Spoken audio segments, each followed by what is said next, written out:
بسم اللہ الرحمن الرحیم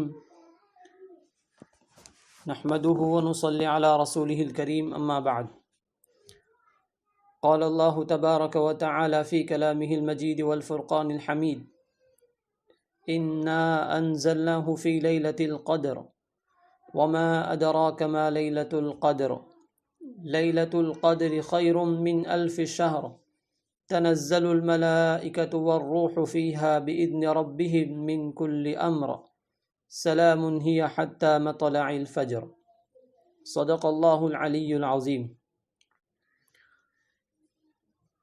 بزرگوں اور دوستو، اللہ رب العزت نے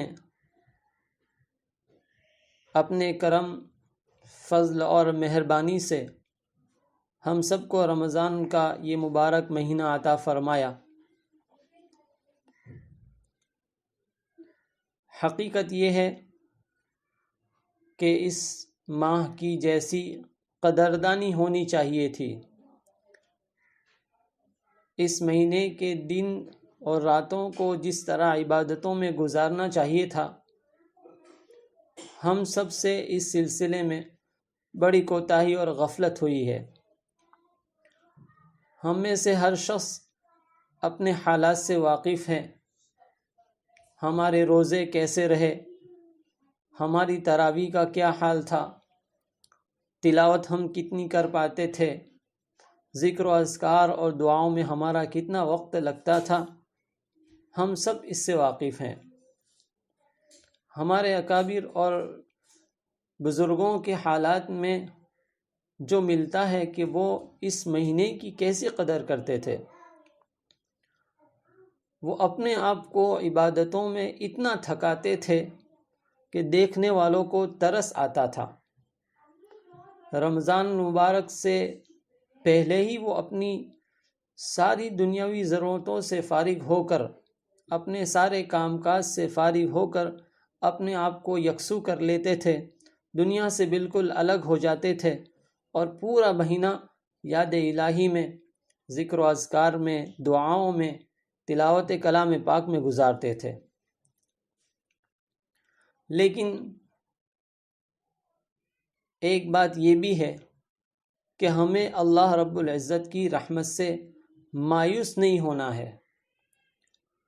لا تقنطوا من رحمت اللہ، اللہ رب العزت ارشاد فرماتے ہیں کہ اللہ کی رحمت سے اے میرے بندو مایوس نہ ہو جاؤ، میری رحمت سے مایوس نہ ہو جانا۔ ہم یقیناً اس کا اقرار کرتے ہیں، اعتراف کرتے ہیں کہ ہم سے کمی کوتاہی ہوئی ہے، لیکن اللہ رب العزت نے ہمیں ابھی ایک عشرہ ہمیں دیا ہے، ہمارے سامنے ایک آخری عشرہ باقی ہے۔ ہمیں چاہیے کہ ان 20 دنوں کے اندر جو کچھ بھی ہم سے کمی کوتاہی ہوئی ہے، ان کمی کوتاہی کو دور کرنے کی بھرپور کوشش کریں۔ ابھی سے ہم یہ طے کر لیں، پختہ عزم و ارادہ کر لیں کہ آئندہ 10 دنوں کو ہمیں یاد الہی میں، ذکر و اذکار میں، تلاوت میں، دعاؤں میں گزارنا ہے، اپنے روزوں کی حفاظت کرنی ہے۔ ہم سب جانتے ہیں کہ اس آخری عشرے کے اندر ایک بہت بڑی رات ہے جسے ہم شب قدر کہتے ہیں۔ اس رات کی عبادت 1000 مہینوں کی عبادت سے افضل ہے، یعنی 1000 مہینے کی عبادت تو ہے ہی، اس سے زیادہ کتنی ہے اس کی مقدار اللہ ہی جانتے ہیں۔ تو ایک رات کی عبادت کا ثواب 1000 مہینوں کی عبادت سے افضل ہے۔ آپ صلی اللہ علیہ وسلم نے اپنے صحابہ کرام کے سامنے بنی اسرائیل کے ایک آدمی کا تذکرہ کیا کہ وہ 1000 راتوں تک اللہ رب العزت کی عبادت میں مشغول رہا۔ صحابہ کرام کو بڑا رشک آیا، تو آپ صلی اللہ علیہ وسلم کی دعا اور صحابہ کرام کی اس تڑپ کو دیکھ کر اللہ رب العزت نے ان کے صدقے اور طفیل میں ہم سب کو، پوری امت کو شب قدر عطا فرمائی۔ اس لیے ہمیں چاہیے کہ ہم اس آخری عشرے کی راتوں کو شب قدر کی تلاش میں گزاریں، عبادتوں کے اندر گزاریں۔ اب شب قدر کس رات میں ہے، اس کی تعین اللہ رب العزت نے اپنی حکمت اور مصلحت کے تحت اٹھا لی۔ اگر اللہ رب العزت کی طرف سے تعین ہو جاتی تو ہم تو اتنے کمزور ہیں کہ ایک رات کی عبادت کر کے یوں سمجھ لیتے کہ ہم نے بہت کچھ کر لیا اور دوسری ساری راتیں ضائع کر دیتے، حالانکہ رمضان کی ساری ہی راتیں فضیلت والی ہے۔ اور اگر کسی وجہ سے اس رات میں عبادت نہ ہو پاتی تو بندہ بڑا صدمہ کرتا، اس کو صدمہ ہوتا۔ تو اللہ رب العزت نے ہم پر مہربانی کرتے ہوئے، ہماری طبیعتوں کا خیال رکھتے ہوئے اس رات کی تعین کو اٹھا لیا۔ اب یہ 21ویں شب میں بھی ہو سکتی ہے، 23ویں شب بھی ہو سکتی ہے، 25 اور 27 اور 29ویں شب بھی ہو سکتی ہے، گویا آخری عشرے کی طاق راتیں۔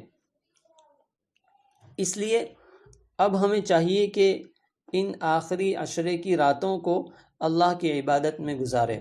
حضرت شیخ زکریہ رحمۃ اللہ علیہ نے فضائل رمضان میں بڑی پیاری بات لکھی ہے کہ دنیا کا ایک مزدور، ایک چپراسی دنیا کی تھوڑی سی کمائی کے لیے، کچھ پیسوں کے لیے اپنی پوری رات جاگ کر گزار دیتا ہے، تو ایک حقیر سی دنیا کا طالب اور دنیا کے تھوڑے سے مال کا طالب تو اپنی پوری راتیں ڈیوٹی کے اندر گزار سکتا ہے، تو ہم 1000 راتوں کی عبادتوں کا ثواب حاصل کرنے کے لیے 10 راتیں اللہ کی عبادت میں نہیں گزار سکتے؟ اس لیے میرے بھائیوں اور بزرگوں، کوئی مشکل کام نہیں ہے، بڑا آسان ہے۔ 10 راتیں یاد الہی میں اللہ کی عبادت میں گزارنا بہت ہی آسان ہے، صرف ہمت کی ضرورت ہے۔ ہم تھوڑی سی ہمت کر لیں، عزم و ارادہ کر لیں، حوصلہ کر لیں، کمر باندھ لیں کہ کسی بھی طرح مجھے اس آخری عشرے کو اللہ کی عبادت میں گزارنا ہے، اور ان 20 دنوں کے اندر مجھ سے جو کچھ بھی کمی کوتاہی اور غفلت ہوئی ہے، جو کچھ بھی گناہ اور لاپرواہی ہوئی ہے، اپنے رب سے معافی مانگ کر ان کمی کوتاہی کا تدارک کرنا ہے اور وصول کرنا ہے۔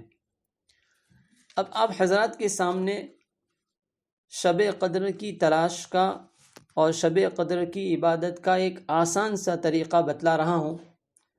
دیکھیے، ہمت اور عزیمت تو یہی ہے کہ ہم پوری راتوں کو اللہ کی عبادت میں گزاریں، چاہے دن میں ہم تھوڑا سا آرام کر لیں، لیکن پوری راتوں کو اللہ کی عبادت میں گزاریں۔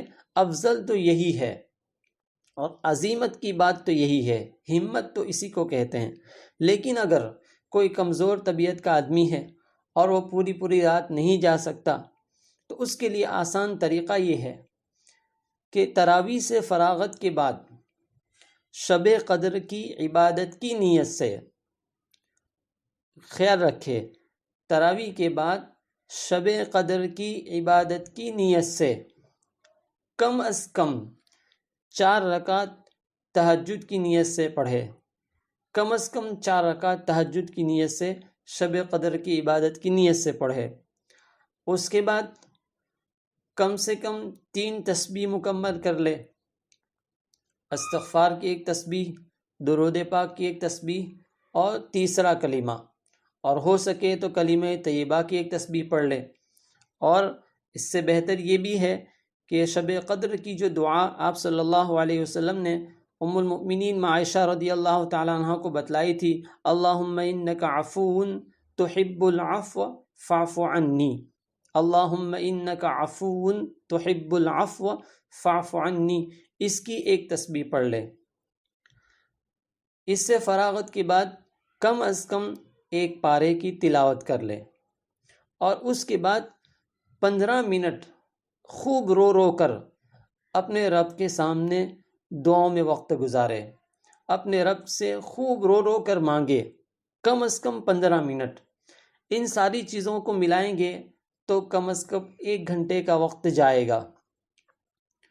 4 رکعت تہجد پڑھنی ہے، تسبیحات پڑھنی ہے، ایک پارے کی تلاوت کرنی ہے، اور 15 منٹ اللہ رب العزت سے راز و نیاز کی باتیں کرنی ہے، اللہ رب العزت کے سامنے رو کر گڑ گڑا کر دعا کرنی ہے۔ ان ساری عبادتوں کو جمع کریں گے تو 1 گھنٹے کا وقت ہوتا ہے۔ اگر آدمی 10 بجے بھی تراویح سے فارغ ہو جاتا ہے تو 11 بجے تک ان ساری عبادتوں سے فارغ ہو جائے گا۔ اس کے بعد بھی اگر آرام کرنا چاہے تو 3 ساڑھے 3 گھنٹے اس کو آرام مل سکتے ہیں۔ تو یہ تو کم از کم عبادتیں ہیں، اور یہ ساری عبادتیں ہم شب قدر کی نیت سے کریں، شب قدر کی عبادت کی نیت سے کریں۔ تو 4 کام کرنے ہیں۔ 4 تراویح سے فراغت کے بعد 4 رکعت تہجد پڑھیں، اس کے بعد کم از کم 3 تسبیحات، اس کے ساتھ کلمہ طیبہ کی تسبیح، اور اللہم انک عفو تحب العفو فاعف عنی، اس کی ایک تسبیح پڑھ لی جائے۔ کم از کم 1 پارے کی تلاوت ہو جائے، اور اس کے بعد 15-20 منٹ دعا میں ہم اپنا وقت لگا لیں۔ انشاءاللہ اللہ رب العزت کی ذات سے قوی امید ہے کہ ہمیں اتنی عبادت سے بھی شب قدر کی عبادت کا اجر ہمیں دے دیں گے۔ اللہ کی ذات بڑی رحیم اور کریم ہے۔ ایک شعر فارسی میں ہے، ایک جملہ ہم بہت بولتے ہیں، رحمت حق بہانہ می جویت، یعنی اللہ کی رحمت تو صرف بہانہ تلاش کرتی ہے۔ ہمارے استاد مکرم حضرت مولانا یوسف صاحب ٹنکاروی دامت برکاتہم فرمایا کرتے ہیں کہ اس کو ہم اس طرح بھی پڑھ سکتے ہیں، رحمت حق بہا نمی جویت۔ بہا یا فارسی میں بہت زیادہ کو کہتے ہیں، یعنی اللہ کی رحمت بہت زیادہ نہیں تلاش کرتی، یعنی تھوڑا سا بھی اگر اللہ کی بارگاہ میں پیش کر دیا جائے اخلاص کے ساتھ اور اس کی رضا کے ساتھ، تو اللہ کی ذات تو اس تھوڑے سے بھی قبول کر کے راضی ہو جاتی ہے۔ تو میرے بھائیو بزرگوں، یہ مختصر سا طریقہ بتلا دیا گیا۔ اللہ رب العزت ہم سب کو شب قدر کی عبادت نصیب فرمائے، اور اس آخری عشرے کی ہمیں قدر کرنے کی توفیق عطا فرمائے، ہمیں ہمت اور حوصلہ عطا فرمائے، ہم سب کی مغفرت فرما دے، اور اس مہینے کو ہم سب کے حق میں خیر و برکت اور رحمت کا مہینہ